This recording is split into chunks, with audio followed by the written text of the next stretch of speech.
Young Goodman Brown by Nathaniel Hawthorne. Read by Douglas Hambley. Young Goodman Brown came forth at sunset into the street at Salem Village, but put his head back after crossing the threshold to exchange a parting kiss with his young wife, and Faith, as the wife was aptly named, thrust her own pretty head into the street, letting the wind play with the pink ribbons of her cap while she called to Goodman Brown. "Dearest heart," whispered she, softly and rather sadly, when her lips were close to his ear, "prithee put off your journey until sunrise, and sleep in your own bed tonight. A lone woman is troubled with such dreams and such thoughts that she's afeard of herself sometimes. Pray tarry with me this night, dear husband, of all nights in the year." "My love and my faith," replied young Goodman Brown, "of all nights in the year, this one night must I tarry away from thee. My journey, as thou callest it, forth and back again, must needs be done twixt now and sunrise. What, my sweet pretty wife, dost thou doubt me already, and we but 3 months married?" "Then God bless you," said Faith, with the pink ribbons, "and may you find all well when you come back." "Amen," cried Goodman Brown. "Say thy prayers, dear Faith, and go to bed at dusk, and no harm will come to thee." So they parted, and the young man pursued his way until, being about to turn the corner by the meeting-house, he looked back and saw the head of Faith still peeping after him with a melancholy air, in spite of her pink ribbons. "Poor little Faith," thought he, for his heart smote him. "What a wretch am I to leave her on such an errand. She talks of dreams, too. Methought as she spoke there was trouble in her face, as if a dream had warned her what work is to be done tonight. But no, 'twould kill her to think it. Well, she's a blessed angel on earth, and after this one night I'll cling to her skirts and follow her to heaven." With this excellent resolve for the future, Goodman Brown felt himself justified in making more haste on his present evil purpose. He had taken a dreary road, darkened by all the gloomiest trees of the forest, which barely stood aside to let the narrow path creep through, and closed immediately behind. It was all as lonely as could be, and there is this peculiarity in such a solitude, that the traveler knows not who may be concealed by the innumerable trunks and the thick boughs overhead, so that with the lonely footsteps he may yet be passing through an unseen multitude. "There may be a devilish Indian behind every tree," said Goodman Brown to himself, and he glanced fearfully behind him as he added, "What if the devil himself should be at my very elbow?" His head being turned back, he passed a crook of the road, and looking forward again, beheld the figure of a man, in grave and decent attire, seated at the foot of an old tree. He arose at Goodman Brown's approach, and walked onward side by side with him. "You are late, Goodman Brown," said he. "The clock of the Old South was striking as I came through Boston, and that is full 15 minutes agone." "Faith kept me back a while," replied the young man, with a tremor in his voice, caused by the sudden appearance of his companion, though not wholly unexpected. It was now deep dusk in the forest, and deepest in that part of it where these two were journeying. As nearly as could be discerned, the second traveler was about 50 years old, apparently in the same rank of life as Goodman Brown, and bearing a considerable resemblance to him, though perhaps more in expression than features. Still, they might have been taken for father and son.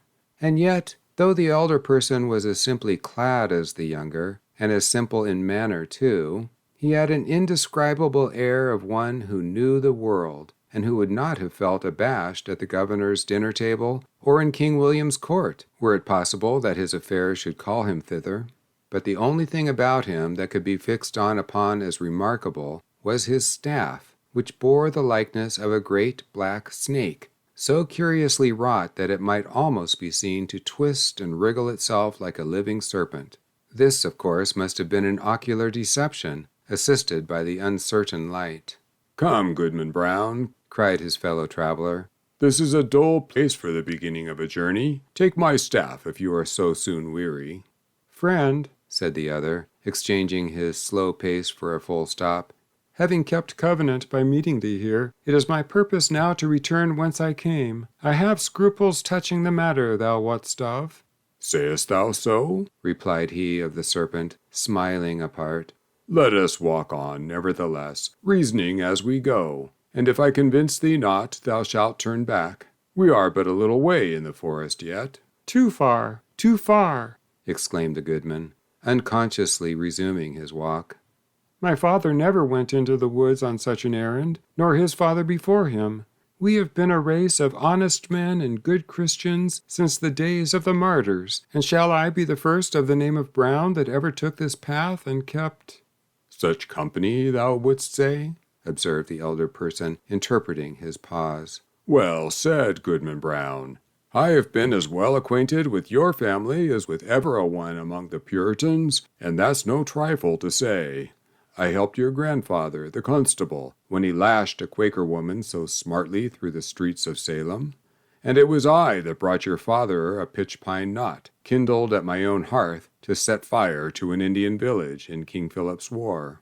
They were my good friends, both, and many a pleasant walk have we had along this path, and returned merrily after midnight. I would fain be friends with you for their sake. If it be as thou sayest, replied Goodman Brown, I marvel they never spoke of these matters.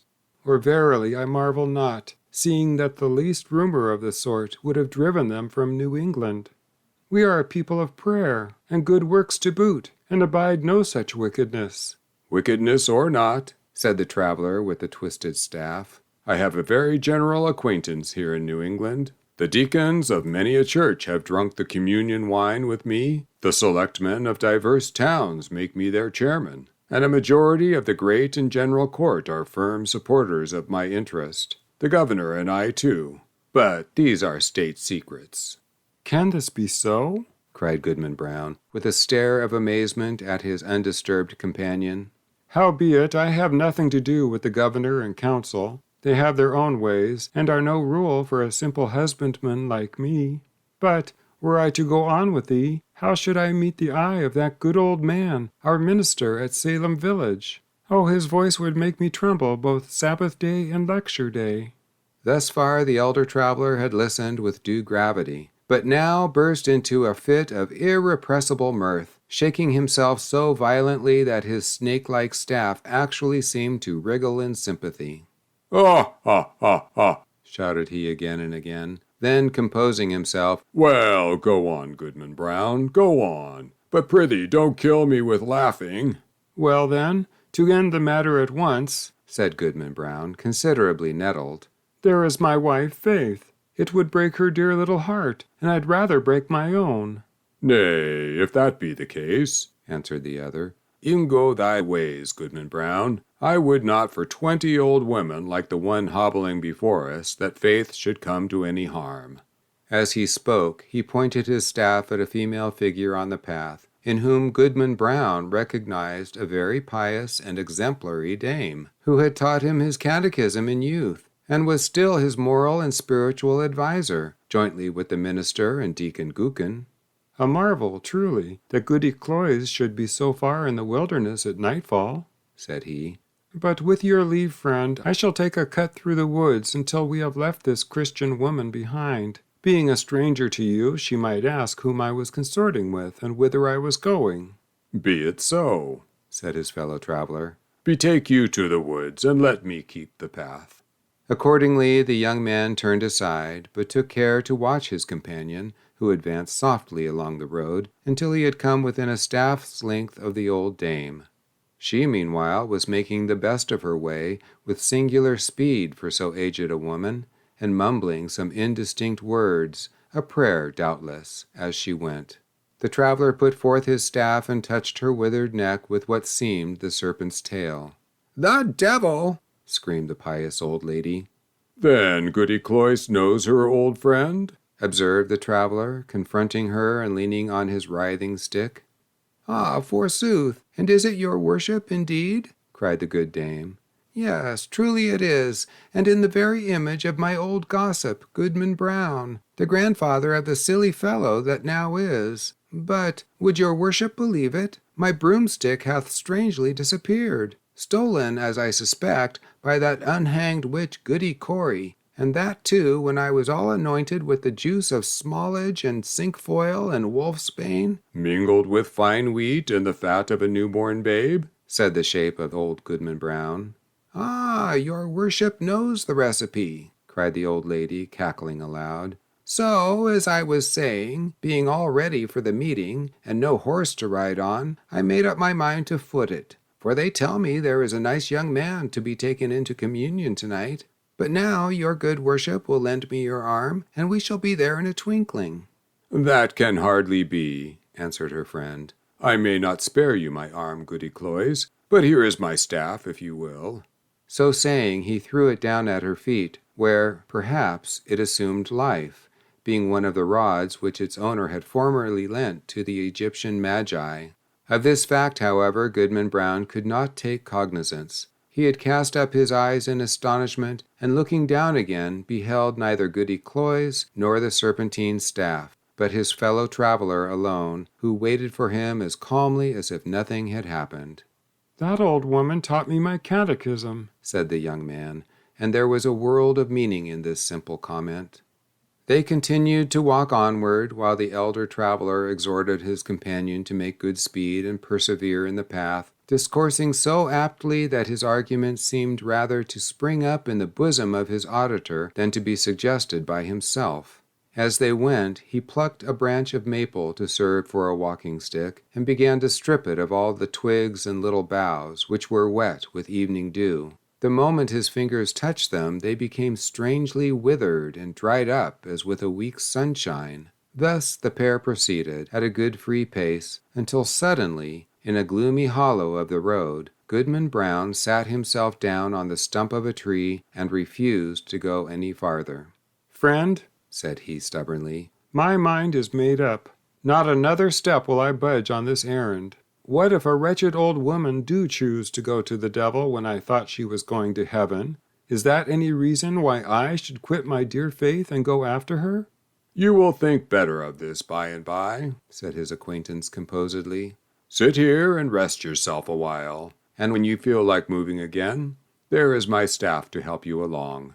Without more words, he threw his companion the maple stick, and was as speedily out of sight as if he had vanished into the deepening gloom. The young man sat a few moments by the roadside, applauding himself greatly, and thinking with how clear a conscience he should meet the minister in his morning walk, nor shrink from the eye of good old Deacon Gookin, and what calm sleep would be his that very night, which was to have been spent so wickedly, but so purely and sweetly now, in the arms of faith. Amidst these pleasant and praiseworthy meditations, Goodman Brown heard the tramp of horses along the road, and deemed it advisable to conceal himself within the verge of the forest, conscious of the guilty purpose that had brought him thither, though now so happily turned from it. On came the hoof-tramps and the voices of the riders, two grave old voices, conversing soberly as they drew near.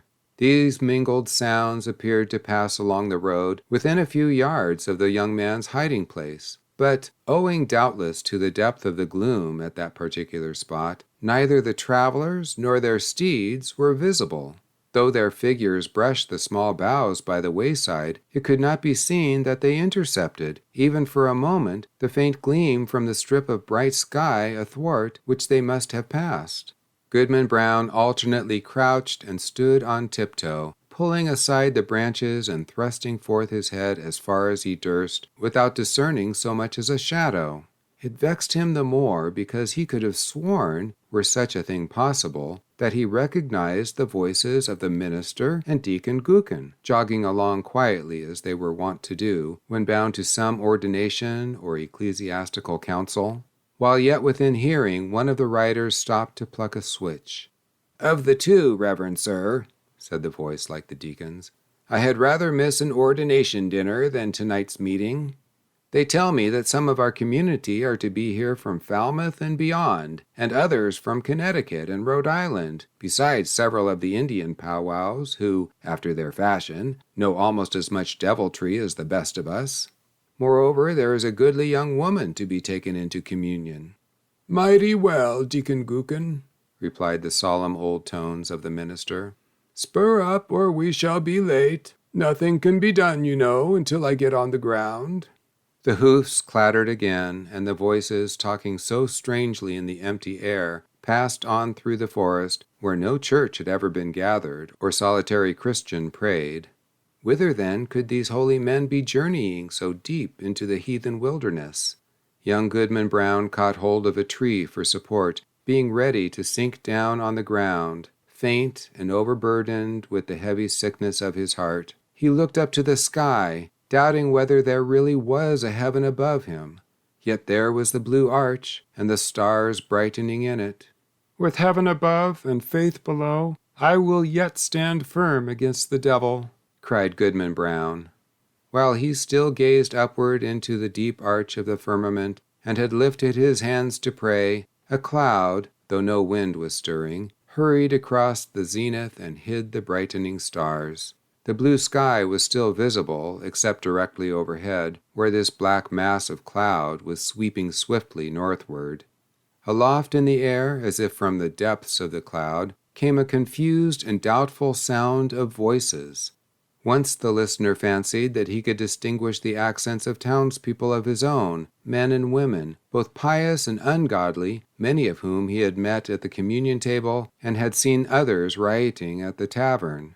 The next moment, so indistinct were the sounds, he doubted whether he had heard aught but the murmur of the old forest, whispering without a wind. Then came a stronger swell of those familiar tones, heard daily in the sunshine at Salem village, but never until now from a cloud of night. There was one voice of a young woman, uttering lamentations, yet with an uncertain sorrow, and entreating for some favor, which perhaps it would grieve her to obtain. And all the unseen multitude, both saints and sinners, seemed to encourage her onward. Faith, shouted Goodman Brown, in a voice of agony and desperation, and the echoes of the forest mocked him, crying, Faith, faith, as if bewildered wretches were seeking her all through the wilderness.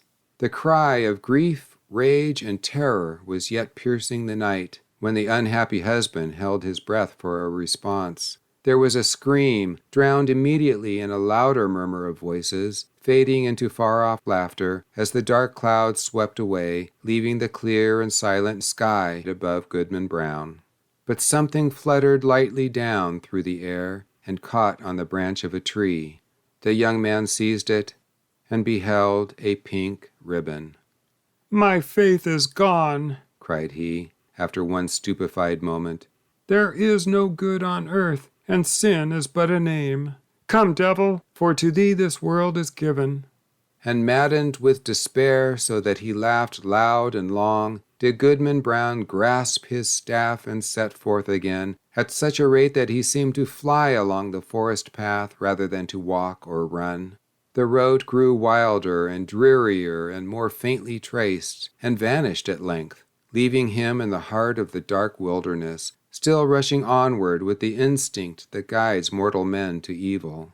The whole forest was peopled with frightful sounds, the creaking of the trees, the howling of the wild beasts, and the yell of Indians, while sometimes the wind tolled like a distant church bell, and sometimes gave a broad roar around the traveler, as if all nature were laughing him to scorn. But he was himself the chief horror of the scene, and shrank not from its other horrors. Ha, ha, ha, ha, roared Goodman Brown when the wind laughed at him. Let us hear which will laugh loudest. Think not to frighten me with your deviltry. Come witch, come wizard, come Indian powwow, come devil himself. And here comes Goodman Brown. You may as well fear him as he fear you. In truth, all through the haunted forest there could be nothing more frightful than the figure of Goodman Brown. On he flew among the black pines, brandishing his staff with frenzied gestures, now giving vent to an inspiration of horrid blasphemy, and now shouting forth such laughter as set all the echoes of the forest laughing like demons around him. The fiend in his own shape is less hideous than when he rages in the breast of man. Thus sped the demoniac on his course, until, quivering among the trees, he saw a red light before him, as when the felled trunks and branches of a clearing have been set on fire and throw up their lurid blaze against the sky at the hour of midnight. He paused in a lull of the tempest that had driven him onward, and heard the swell of what seemed a hymn rolling solemnly from a distance with the weight of many voices. He knew the tune. It was a familiar one in the choir of the village meeting-house. The verse died heavily away and was lengthened by a chorus, not of human voices, but of all the sounds of the benighted wilderness pealing in awful harmony together. Goodman Brown cried out, and his cry was lost to his own ear by its unison with the cry of the desert. In the interval of silence, he stole forward until the light glared full upon his eyes. At one extremity of an open space, hemmed in by the dark wall of the forest, arose a rock, bearing some rude, natural resemblance either to an altar or a pulpit, and surrounded by 4 blazing pines, their tops aflame, their stems untouched, like candles at an evening meeting. The mass of foliage that had overgrown the summit of the rock was all on fire, blazing high into the night and fitfully illuminating the whole field. Each pendant twig and leafy festoon was in blaze. As the red light arose and fell, a numerous congregation alternately shone forth, then disappeared in shadow, and again grew, as it were, out of the darkness, peopling the heart of the solitary woods at once. "A grave and dark-clad company," quoth Goodman Brown. In truth, they were such. Among them, quivering to and fro between gloom and splendor, appeared faces that would be seen next day at the council board of the province, and others which, Sabbath after Sabbath, looked devoutly heavenward and benignantly over the crowded pews from the holiest pulpits in the land. Some affirmed that the lady of the governor was there. At least there were high dames well known to her, and wives of honored husbands, and widows a great multitude, and ancient maidens, all of excellent repute, and fair young girls who trembled lest their mothers should espy them. Either the sudden gleams of light flashing over the obscure field bedazzled Goodman Brown, or he recognized a score of the church members of Salem village, famous for their especial sanctity. Good old Deacon Gookin had arrived, and waited at the skirts of that venerable saint, his revered pastor. But irreverently consorting with these grave, reputable, and pious people, these elders of the church, these chaste dames and dewy virgins, there were men of dissolute lives and women of spotted fame, wretches given over to all mean and filthy vice, and suspected even of horrid crimes. It was strange to see that the good shrank not from the wicked, nor were the sinners abashed by the saints. Scattered also among their pale-faced enemies were the Indian priests or powwows, who had often scared their native forest with more hideous incantations than any known to English witchcraft. "But where is faith?" thought Goodman Brown, and as hope came into his heart, he trembled. Another verse of the hymn arose, a slow and mournful strain, such as the pious love, but joined to words which expressed all that our nature can conceive of sin, and darkly hinted at far more. Unfathomable to mere mortals is the lore of fiends. Verse after verse was sung, and still the chorus of the desert swelled between like the deepest tone of a mighty organ, and with the final peal of that dreadful anthem, there came a sound as if the roaring wind, the rushing streams, the howling beasts, and every other voice of the unconcerted wilderness were mingling and according with the voice of guilty man in homage to the Prince of all. The 4 blazing pines threw up a loftier flame, and obscurely discovered shapes and visages of horror on the smoke wreaths above the impious assembly. At the same moment, the fire on the rock shot redly forth, and formed a glowing arch above its base, where now appeared a figure. With reverence be it spoken, the figure bore no slight similitude, both in garb and manner, to some grave divine of the New England churches. "Bring forth the converts," cried a voice that echoed through the field and rolled into the forest. At a word, Goodman Brown stepped forth from the shadow of the trees and approached the congregation, with whom he felt a loathful brotherhood by the sympathy of all that was wicked in his heart. He could have well nigh sworn that the shape of his own dead father beckoned him to advance, looking downward from a smoke wreath, while a woman, with dim features of despair, threw out her hand to warn him back. Was it his mother? But he had no power to retreat one step, nor to resist, even in thought, when the minister and good old Deacon Gookin seized his arms and led him to the blazing rock.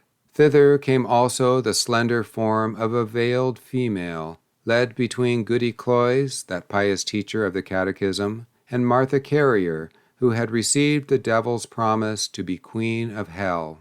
A rampant hag was she, and there stood the proselytes beneath the canopy of fire. "Welcome, my children," said the dark figure, "to the communion of your race. Ye have found thus young your nature and your destiny. My children, look behind you." They turned, and flashing forth, as it were in a sheet of flame, the fiend worshippers were seen. The smile of welcome gleamed darkly on every visage. "There," resumed the sable form, "are all whom ye have reverenced from youth. Ye deemed them holier than yourselves, and shrank from your own sin, contrasting it with their lives of righteousness and prayerful aspirations heavenward. Yet here they are, all in my worshipping assembly. This night it shall be granted you to know their secret deeds. How hoary-bearded elders of the church have whispered wanton words to the young maids of their households. How many a woman, eager for a widow's weeds, has given her husband a drink at bedtime, and let him sleep his last sleep in her bosom.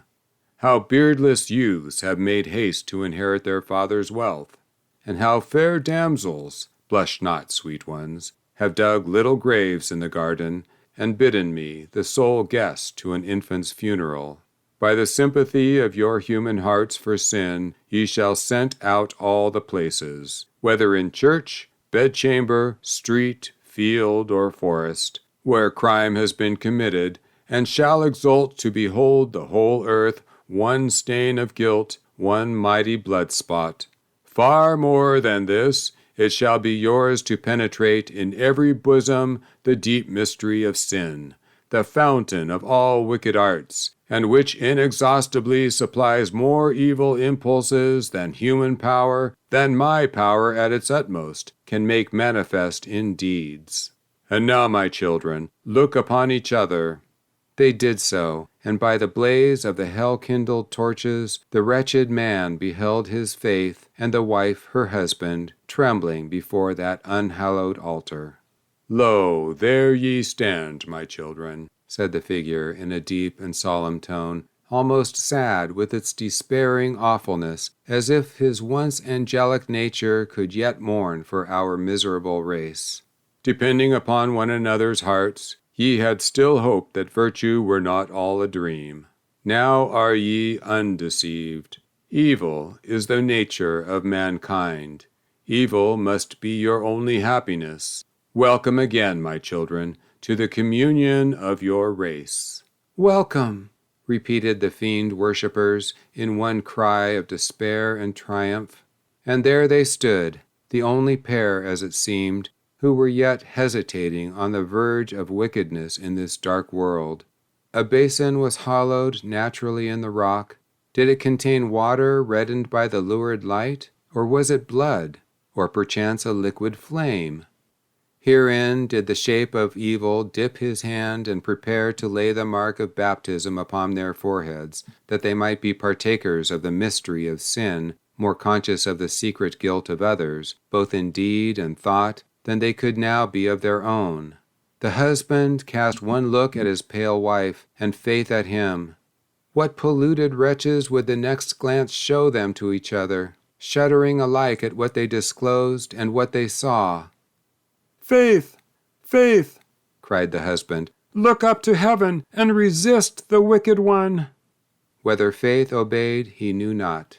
Hardly had he spoken when he found himself amid calm night and solitude, listening to a roar of the wind which died heavily away through the forest. He staggered against the rock and felt it chill and damp, while a hanging twig that had been all on fire besprinkled his cheek with the coldest dew. The next morning, young Goodman Brown came slowly into the street of Salem village, staring around him like a bewildered man. The good old minister was taking a walk along the graveyard to get an appetite for breakfast and meditate his sermon, and bestowed a blessing as he passed on Goodman Brown. He shrank from the venerable saint as if to avoid an anathema. Old Deacon Gookin was at domestic worship, and the holy words of his prayer were heard through the open window. "What God does the wizard pray to?" quoth Goodman Brown. Goody Cloyes, that excellent old Christian, stood in the early sunshine at her own lattice, catechizing a little girl who had brought her a pint of morning's milk. Goodman Brown snatched away the child as from the grasp of the fiend himself. Turning the corner by the meeting-house, he spied the head of Faith with the pink ribbons, gazing anxiously forth and bursting into such joy at sight of him that she skipped along the street and almost kissed her husband before the whole village. But Goodman Brown looked sternly and sadly into her face and passed on without a greeting. Had Goodman Brown fallen asleep in the forest and only dreamed a wild dream of a witch meeting? Be it so if you will, but alas, it was a dream of evil omen for a young Goodman Brown. A stern, a sad, a darkly meditative, a distrustful, if not a desperate man did he become from the night of that fearful dream. On the Sabbath day, when the congregation were singing a holy psalm, he could not listen, because an anthem of sin rushed loudly upon his ear and drowned all the blessed strain. When the minister spoke from the pulpit with power and fervid eloquence, and with his hand on the open Bible, of the sacred truths of our religion, and of saint-like lives and triumphant deaths, and of future bliss or misery unutterable, then did Goodman Brown turn pale, dreading lest the roof should thunder down upon the gray blasphemer and his hearers. Often, waking suddenly at midnight, he shrank from the bosom of faith, and at morning or eventide, when the family knelt down in prayer, he scowled and muttered to himself, and gazed sternly at his wife, and turned away. And when he had lived long, and was borne to his grave a hoary corpse, followed by Faith, an aged woman, and children and grandchildren, a goodly procession, besides neighbors not a few, they carved no hopeful verse upon his tombstone, for his dying hour was gloom.